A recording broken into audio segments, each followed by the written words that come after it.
കോഴിക്കോട് നഗരത്തിൽ തുടർച്ചയായ ദിവസങ്ങളിൽ ഡാൻസ് ഓഫ് സംഘത്തിൻ്റെ രാസലഹരി വേട്ട 123 ഗ്രാമോളം MDMAയുമായി 5 പേരാണ് സംഘത്തിൻ്റെ പിടിയിലായത്.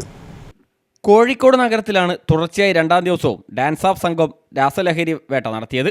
123 ഗ്രാമോളം MDMAയുമായി 5 പേരാണ് പിടിയിലായത്. ഡാൻസ് ഓഫ് സംഘത്തിൻ്റെ നിരീക്ഷണത്തിലായിരുന്ന പ്രതികൾ വലിയ അളവിൽ MDMA എത്തിച്ച രഹസ്യവിവരം ലഭിക്കുകയും നല്ലോളം പോലീസും ഡാൻസ് ഓഫ് സംഘവും ചേർന്ന് കോഴിക്കോട് മധുര ബസാറിൽ വെച്ച് രാത്രി 2 മണിയോടെ പിടികൂടുകയുമായിരുന്നു. മധുര ബസാറിലുള്ള ചെരിപ്പ് ഗോഡൌണിൻ്റെ മറവിൽ MDMA എത്തിച്ച് ചെറിയ പാക്കറ്റുകളാക്കി വിൽപ്പന നടത്തി വരികയായിരുന്നു ഇവർ. ഒരുപാട് പെൺകുട്ടികളും ഇവരിൽ നിന്ന് MDMA വാങ്ങുന്നതായി പ്രതികൾ പോലീസിന് മൊഴി നൽകിയിട്ടുണ്ട്. സ്കൂൾ അവധിക്കാലമായതിനാൽ കൂടുതലായും വിദ്യാർത്ഥികളാണ് വാങ്ങാനെത്തുന്നത്.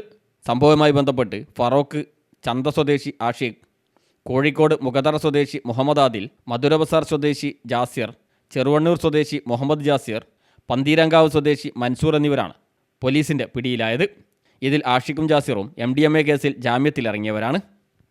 CTV പ്രാദേശിക വാർത്ത മുക്കം.